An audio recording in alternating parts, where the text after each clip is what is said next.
परवर्ती मुगल का अध्ययन हम लोग कर चुके हैं और आज हम लोग मुगल सल्तनत के पतन के कारणों की चर्चा।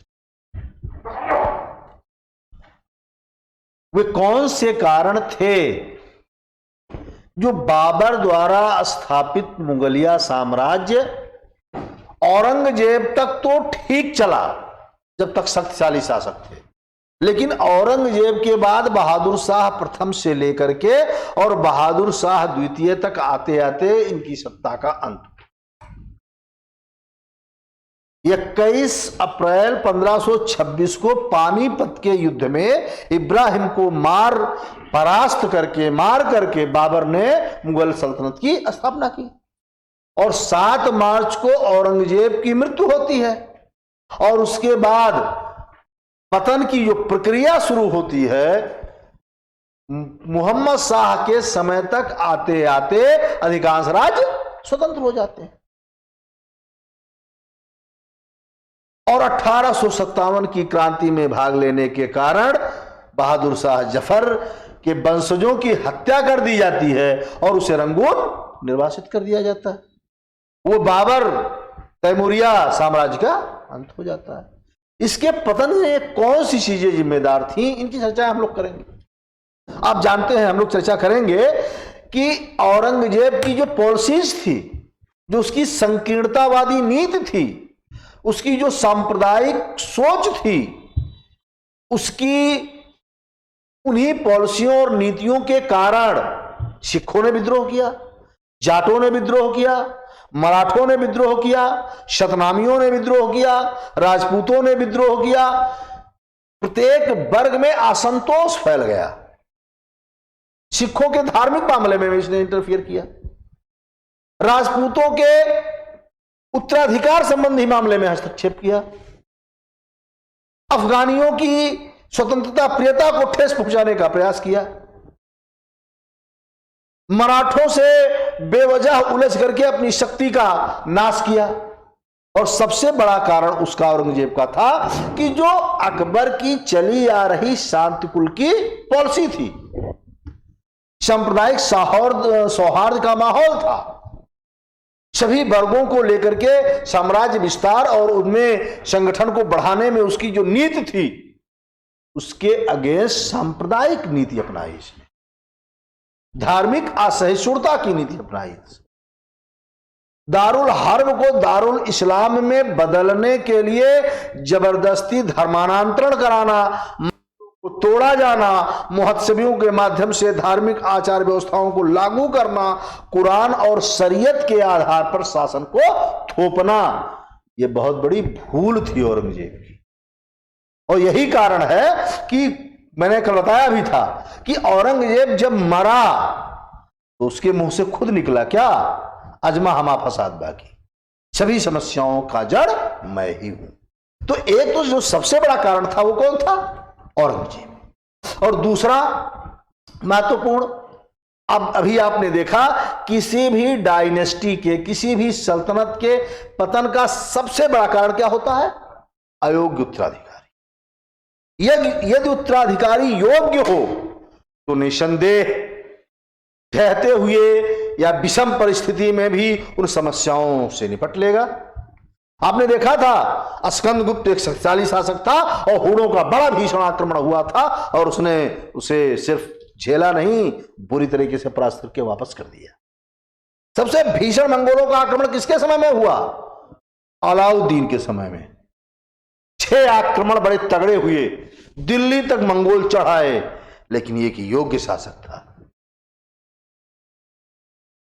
किस तरीके से मंगोलों को पटखनी दी गई, जफर जैसे सेना नायकों ने नाक में दम कर दिया मंगोलों के और दिल्ली सल्तनत पर किसी भी प्रकार की क्षति नहीं पहुंचा पाए।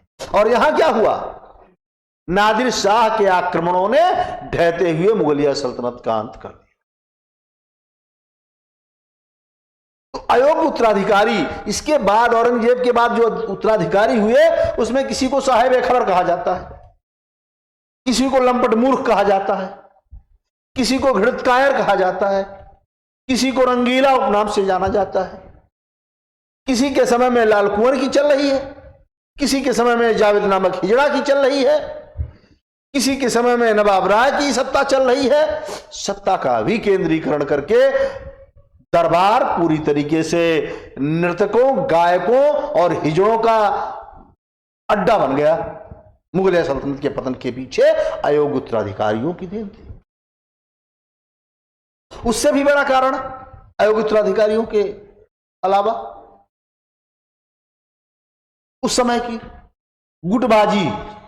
जब तक औरंगजेब का शासन था, बाबर से लेकर के, बाबर हुए, हुमायूं हुए, अकबर हुए, जहांगीर हुए, शाहजहां हुए, औरंगजेब हुए, गुटबाजी दरबार में नहीं चलने पाई। अकबर के समय में एक था खासा खैल, जहांगीर के समय में एक था जुनता गुट, प्रभावशाली था। लेकिन इसका मतलब यह नहीं है कि इसी गुट के हाथ में समस्त शक्तियां जा चुकी थी। इस गुट ने उस शासन के अगेंस्ट काम किया हो, इस प्रकार का कोई साक्ष्य नहीं मिलता। लेकिन परवर्ती मुगलों के समय में, औरंगजेब की मृत्यु के बाद, तुर्रानी गुट निजामुल मुल्क अमीन खां के नेतृत्व में, हिंदुस्तानी गुट सैयद बंधुओं अब्दुल्ला हुसैन अली के नेतृत्व में, ईरानी गुट असद खां, शदातुल्ला, जुल्फिकार खां के नेतृत्व में, अफगानी गुट मोहम्मद खां बंगस, बीर दाऊद के नेतृत्व में कई गुट आ गए और उन गुटों ने पूरी तरीके से मुगलिया सल्तनत को खोखला कर दिया। बची हुई शान, थोड़ी बहुत जो समस्या बची हुई, साख बची हुई थी इनकी, नादिर शाह के आक्रमण ने उस प्रक्रिया को और तेजी से गिराना शुरू कर दिया। नादिर शाह के बाद गद्दी पर कौन बैठ रहा है? अफगानिस्तान के दुर्रे दुर्रानी के रूप में प्रसिद्ध अहमद शाह अब्दाली। उसने 7 बार आक्रमण किया और आप जानते हैं कि 57 तक आते आते अहमद शाह अब्दाली ने सिर्फ पंजाब नहीं, दिल्ली पर आक्रमण करके और मन माफिक नजीबुद्दौला को मीर बख्शी बना दिया, इमादुल मुल्क को वजीर बना दिया और अपने संरक्षण में मुगल शासक अली गौहर को स्थापित किया। इन आक्रमणों ने रही सही साख भी समाप्त कर दी। उससे भी बड़ा कारण ये कमजोर हो रहे थे। और जब आप जानते हैं, प्राचीन काल से पढ़ते चले आए हैं, जब केंद्रीय शक्ति कमजोर होती है तो प्रांतीय शक्तियां सर उठाने लगती हैं, क्षेत्रीय छत्रप उभरने लगते हैं। ऐसी स्थिति में मराठों का उत्कर्ष होना शुरू हुआ। पेशवाओं के नेतृत्व में मराठे दिल्ली तक कब्जा करने लगे। आप जानते हैं बाजीराव प्रथम सिर्फ 1500 सैनिक लेकर के मोहम्मद शाह के समय में दिल्ली चढ़ाया था। बाजीराव प्रथम के बाद परवर्ती मुगलों के समय में सिंधिया ने दिल्ली पर अपना आधिपत्य स्थापित करके और वह स्थिति पैदा कर दी कि पानीपत का तृतीय युद्ध हुआ, जिसमें मराठों के साथ साथ मुगलिया सल्तनत का भी बड़ा और भयंकर नुकसान हुआ। मराठों के उत्कर्ष ने ढहते हुए मुगल साम्राज्य को और धराशायी कर दिया। उद्देश्य मराठों का था। साहू ने जब छत्रप पद पर, पेशवा पद पर नियुक्त किया था बाजीराव प्रथम को, तो उसने ललकार करके क्या कहा था? मुझे ढहते हुए वृक्ष की शाखाओं नहीं, जड़ पे प्रहार करना चाहिए। शाखाएं तो अपने आप गिर जाएंगी। और वो वृक्ष कौन सा था? मुगल सल्तनत, जिस पर मराठा प्रहार करना चाहते थे और किए। यह अलग बात है कि पानीपत के तृतीय युद्ध ने उनके स्वप्नों को पूरा नहीं होने दिया। तमाम ऐसे कारण थे। सरदारों में जो गुटबाजिता थी वो भी पतन का एक कारण बनी। उनकी जो सरदारों की, अमीरों की जो रहन सहन था, नैतिक पतन था, समाज के प्रति उदासीनता थी, वो भी पतन के लिए उत्तरदायी हुई। सैनिक अक्षमता, आप जानते हैं अहमद शाह के समय तक आते आते मैंने आपसे बताया घर के बर्तन तक बिकने लगे सैनिकों को वेतन देने के लिए। सैनिक रखना कठिन हो गया। वो मनसबदारी व्यवस्था जो चुस्त दुरुस्त अकबर ने स्थापित की थी और औरंगजेब के समय तक चलती रही, उनकी समस्याओं को दूर करने के लिए समय समय पर आपने देखा टूअस्पा प्रथा, मसरूत प्रथा, महासिलाना प्रथा लाया गया। अब वो समस्या पैदा कर रही थी। आधुनिक इतिहासकारों ने, खासकर वामपंथी इतिहासकारों ने ज्यादातर यह दिखाने का प्रयास किया है, चाहे इरफान हबीब हो, चाहे सतीश चंद्रा हो, चाहे डॉक्टर अहमद हो, सब ने यह दिखाने का प्रयास किया है कि मुगलिया सल्तनत के पतन में आर्थिक कारण सबसे अधिक जिम्मेदार।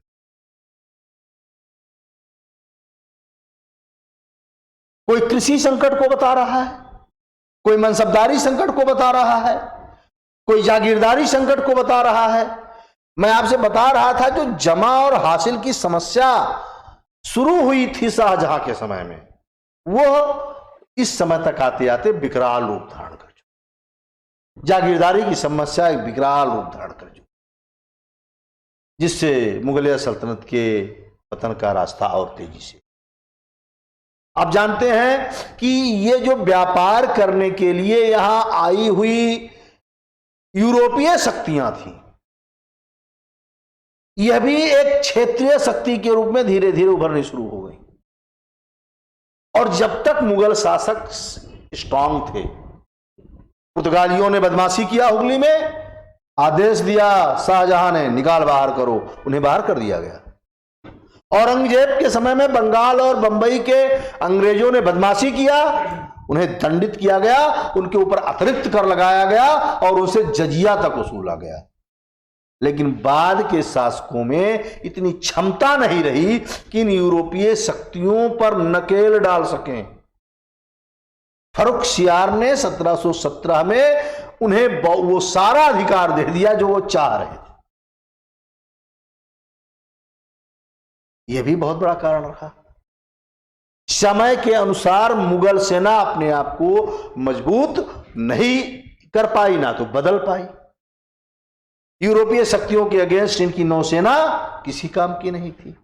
इनकी भारी और जिनसी तोपें युद्ध में अक्सर फेल हो जाती थी। नादिर शाह के साथ हुए युद्ध में टिक ही नहीं पाए, अहमद शाह अब्दाली का प्रतिरोध कर ही नहीं पाए। और सबसे बड़ा कारण क्षेत्रीय शक्तियों का उदय। मुर्शीद कुली खां के नेतृत्व में बंगाल स्वतंत्र हो गया। निजामुल मुल्क चिनकिस खां के नेतृत्व में हैदराबाद स्वतंत्र हो गया। शहादत खां बुरहानुल मुल्क के नेतृत्व में अवध स्वतंत्र हो गया।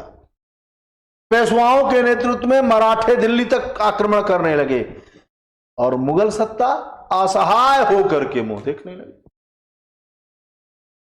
चिनकिस खां को रोकने का प्रयास मुगलों ने किया मुबारिज खां के माध्यम से। मुबारिज खां मारा गया और उसे 1724 में नए हैदराबाद राज्य की स्थापना की। जब तक औरंगजेब था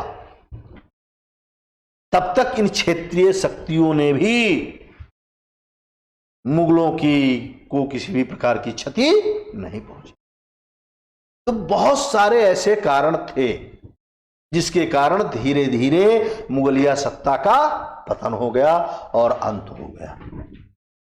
इन प्रमुख कारणों में औरंगजेब की पॉलिसीज, उसकी संकीर्णतावादी नीति, उसकी सांप्रदायिकतावादी सोच, विभिन्न वर्गों के अगेंस्ट उठाए गए कदम मुगलिया सल्तनत के पतन के लिए सर्वाधिक जिम्मेदार थे।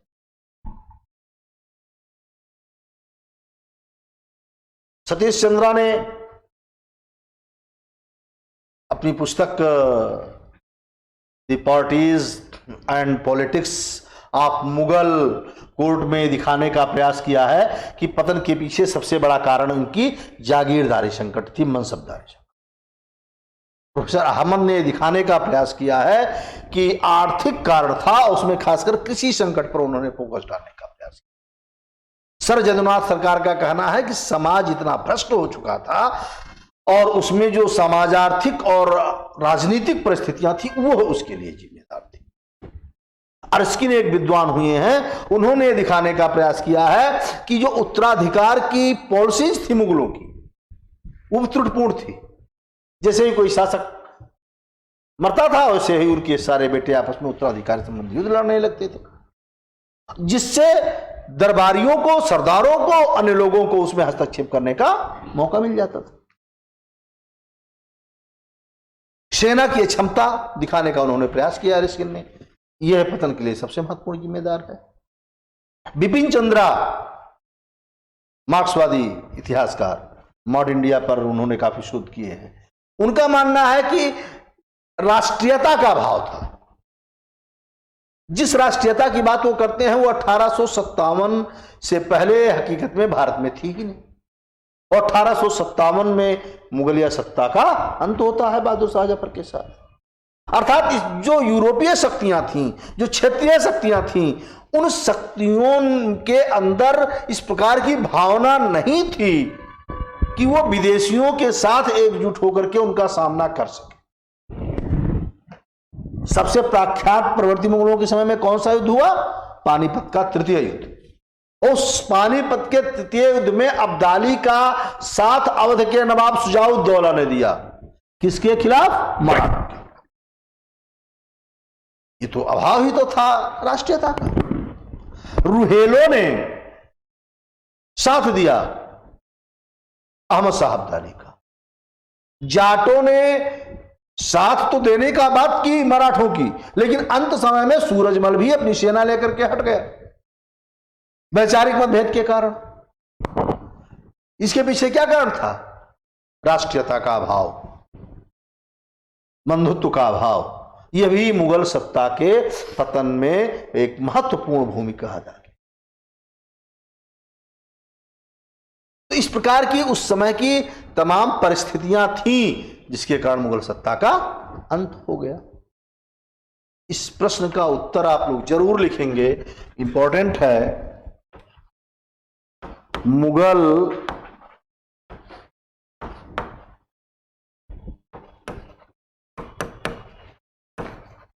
साम्राज्य का पतन।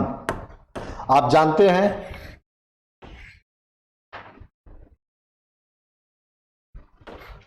21 अप्रैल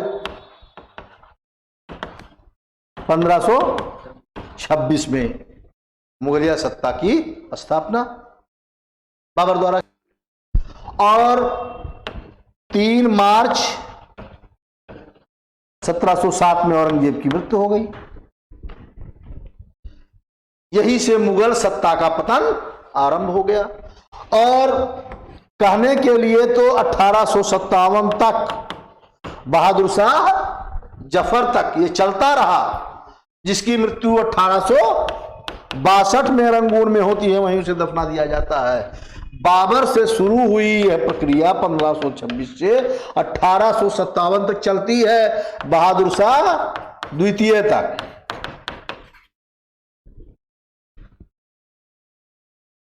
ये अलग बात है। इसके कारणों में सबसे महत्वपूर्ण औरंगजेब की पॉलिसीज। आपने देखा, हमने चर्चा किया आपसे औरंगजेब के विषय में। इसकी जो संकीर्णतावादी नीति थी, इसकी जो सांप्रदायिक सोच थी, इसने विभिन्न वर्गों के साथ जो नीति अपनाई, असंतोष का जो कारण बना, जैसे सिखों के धार्मिक मामलों में हस्तक्षेप किया, जैसे राजपूतों के उत्तराधिकार के मामलों में बेवजह टांग अड़ाई, जाट जो एक प्रकार से भूमि किसान होते थे, इनके एग्रीकल्चर, खेती, कृषि संबंधी मामलों में दखलंदाजी दिया। मराठे जो दक्षिण में स्वतंत्र राज्य स्थापित करना चाहते थे, उनके स्वराज्य के स्वप्न को तोड़ने का प्रयास किया। शतनामी जो व्यक्तिगत कारणों से उलझे, अफगानी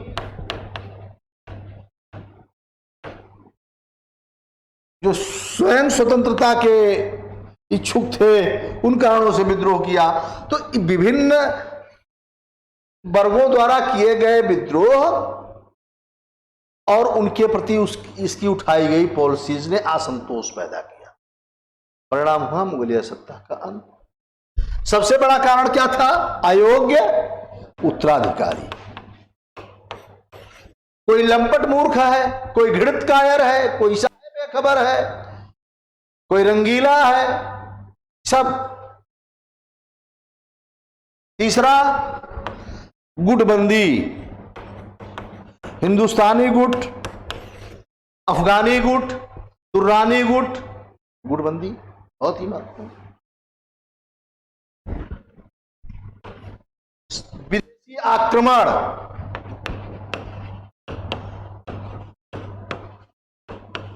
विदेशी आक्रमण में नादिर शाह का आक्रमण, अहमद शाह अब्दाली का आक्रमण। इन पॉलिसियों ने, इनके समय की हुई इन घटनाओं ने मुगलिया सत्ता को पूरी तरीके से समाप्त कर दिया। आपने देखा सैन्य कारण। अहमद शाह तक आते आते इनके पास वो संसाधन ही नहीं बचा जिससे विशाल मुगल साम्राज्य को ये संरक्षित रख। अहमद शाह के समय तक महल के बर्तन तक बेचने पड़े सेना की खर्च के लिए, सेना की क्षमता दर्शा। सबसे बड़े कारण एग्रीकल्चरल, आर्थिक। आपने देखा आज के समय में ज्यादातर लोगों का मानना है, कोई कृषि संकट को कह रहा है, कोई मनसबदारी संकट को कह रहा है, कोई जागीरदारी संकट को कह रहा है, कोई जो दोनों के बीच में जमा और हासिल, जमा हासिल समझ चल रहे हैं ना, मैं पढ़ा चुका हूं जमा हासिल के विषय में। किसी भी मनसबदारी की, पूरा मनसबदारी पढ़ाया मैं समझाया था। निश्चित जो आय की जाती थी वो जमा होती थी और जो वसूली वास्तविक रूप से यथार्थ रूप में जो मिलती थी वो हासिल होती थी, और दोनों में गैप बढ़ता चला गया। निश्चित किया गया इससे 4 करोड़ दाम आएंगे उस समय, और आया 2 करोड़। तो वो अपने उत्तरदायित्व का निर्वहन कैसे कर पाएगा मनसबदार? निर्धारित संख्या में जो उसे कहा गया है इतने घोड़े रखने हैं, इतने सैनिक रखने हैं, वो कैसे रख पाएगा? उसे कटौती तो करनी पड़ेगी। परिवर्ती समय में बहुत बड़ा संकट था। मोहम्मद शाह के समय में जब हिंदुस्तानी गुट को समाप्त करके तुर्रानी गुट का कौन नेता था? अमीन खां और निजामुल मुल्क। निजामुल मुल्क को चिनकिलिस खां की उपाधि औरंगजेब ने दी थी।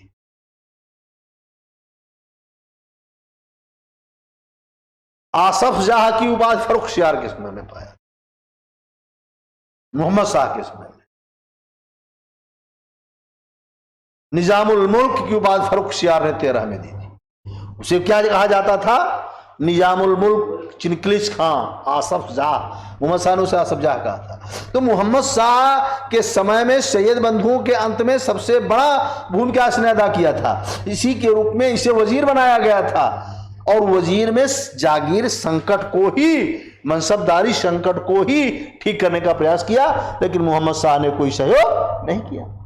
आप जानते हैं उसी के कारण ये दक्षिण भारत चला गया और वहां उसने नए राज्य की स्थापना की, हैदराबाद राज्य की। आर्थिक कारण था, और उस आर्थिक कारणों में मनसबदारी,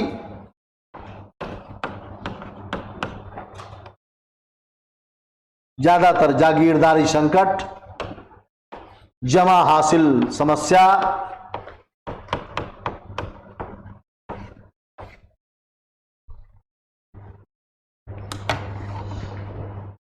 आपने देखा छोटे छोटे बहुत सारे ऐसे कारण थे जिसके कारण धीरे धीरे इस मुगलिया सत्ता का, इसे एमबीएंस में सर्वाधिक प्रश्न इससे पूछे जाते हैं और पूछे जाएंगे। यह आप लोग लिख करके लाएंगे। मुगल सल्तनत के पतन के कारण और औरंगजेब का उत्तरदायित्व। उत्तरदायित्व में मैंने पूरा समझा दिया था, पढ़ा दिया था, कल भी बताया था इसके विषय में। शुरू भी आप लोग वहीं से करिए कि औरंगजेब स्वयं अपनी मृत्यु पर इस बात की चर्चा करता है कि जो समस्याएं मुगल साम्राज्य में आई है, कहीं ना कहीं उसके लिए जिम्मेदार मैं ही हूं। वो खुद स्वीकार करता है, ये कहते हुए कि अजमा हमा फसाद बाकी, सभी समस्याओं का, सभी झगड़े का जड़ मैं हूं। और उसकी जो पॉलिसीज थी, उसकी जो नीति थी, उसने जो दारुल हर्ब को दारुल इस्लाम में बदलने की पॉलिसी अपनाई, उसने जो शरीयत के अनुसार शासन चलाने की नीति अपनाई, उसने हिंदुओं के प्रति जो असहिष्णुता की नीति अपनाई, उसने जो सिखों के धार्मिक मामले में हस्तक्षेप की नीति अपनाई, उसने जो जबरदस्ती इस्लामीकरण राजपूतों का और उनके उत्तराधिकार में हस्तक्षेप करने की नीति अपनाई, इन सारी उसकी नीतियों और उसकी संकीर्णतावादी सोचों ने मुगल सत्ता के पतन में महत्वपूर्ण भूमिका अदा की। 7-8 बड़े कारण हैं, आप उन कारणों की चर्चा करें, नाम जरूर लें, 7-8 बड़े कारणों का। चलिए, अब इसकी चर्चा हम लोगों ने कर लिया था।